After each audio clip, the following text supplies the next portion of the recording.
BSF और CRPF के जवानों की मुश्किलें, शिकायतें आपने देखी, उनके दर्द को आपने भी महसूस किया होगा। अब आपको एक सीआरपीएफ असिस्टेंट कमांडेंट से मिलवाते हैं जिन्होंने अपनी मर्जी से, स्वेच्छा से नक्सलियों के काम तमाम का काम चुना है।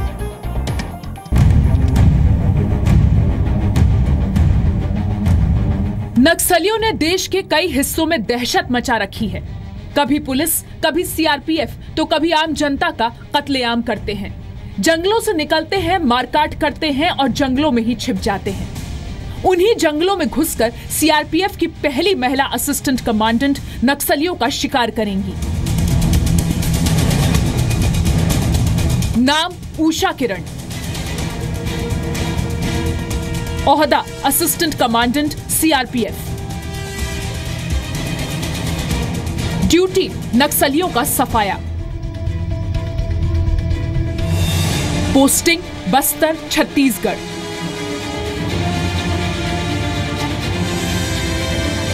इरादों में फौलाद, हाथ में AK-47, बेखौफ उषा किरण नक्सलियों के गढ़ बस्तर के जंगलों में देश के दुश्मनों का शिकार करने निकली हैं। उषा किरण सीआरपीएफ की वो पहली महिला असिस्टेंट कमांडेंट हैं जिन्होंने अपने काम को अंजाम देने के लिए नक्सलियों का इलाका चुना है। 332 महिला बटालियन में पोस्टिंग के दौरान उषा किरण को अगली नियुक्ति के लिए 3 जगहों के विकल्प दिए गए थे, जिनमें से उषा किरण ने नक्सली इलाके को खुद के लिए चुना।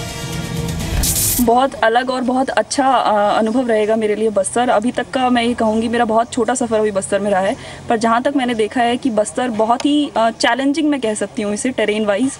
और जो यहाँ की स्थितियाँ हैं उन्हें देख करके मुझे लगता है कि मुझे बहुत कुछ यहाँ से सीखने को भी मिलेगा। कई साल से नक्सलवाद की आग में जल रहे बस्तर में माओवादियों के खात्मे के लिए लगातार ऑपरेशन चलाए जा रहे हैं। ऐसे में सीआरपीएफ की पहली महिला assistant commandant Usha Kiran mission 2017 के तहत बस्तर के जंगलों में नक्सलियों को खत्म करने के लिए घूम रही हैं। उषा किरण का ये बेखौफ हौसला नक्सलियों में डर और उनकी अपनी बटालियन में हिम्मत देता है।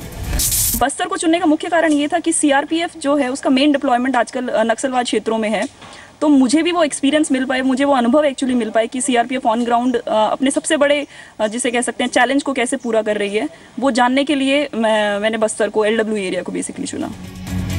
उषा किरण आज खुद एक प्रेरणा है, लेकिन उन्होंने भी कभी किसी से प्रेरणा ली थी। माओवादियों के इलाके में घुसकर उनका खात्मा करने की हिम्मत उषा किरण को अपने फौजी पिता से मिली है। पिछली 3 पीढ़ी से देश की सेवा करने का हौसला उषा किरण को विरासत में मिला है। प्रेरणा घर से मिली, क्योंकि मेरे घर में फोर्सेस की परंपरा रही है। मेरे दादाजी सीआरपीएफ में अपनी सेवाएं दे चुके हैं, मेरे पिताजी अभी भी सीआरपीएफ में कार्यरत हैं, तो उन्हें देख देख करके बचपन से ये था कि मुझे भी फोर्सेस में आना है, तो बस एक पारिवारिक परंपरा को आगे बढ़ा रही हूँ। 25 मई 2013 को बस्तर के दरभा इलाके के इसी जंगल में माओवादियों ने खूनी खेल खेला था, जहां कांग्रेस के कई दिग्गज नेताओं के साथ कई पुलिस के जवान भी शहीद हो गए थे। तभी से माओवादियों ने इस इलाके को अपना गढ़ बना लिया था और अपनी लगातार खूनी वारदातों से खौफ बनाए रखा है। लेकिन अब माओवादियों के सबसे सुरक्षित इलाके दरभा में उषा किरण अपनी टुकड़ी के साथ माओवादियों की तलाश कर रही हैं, ताकि उन्हें खत्म करके इस इलाके में फिर शांति की स्थापना की जा सके।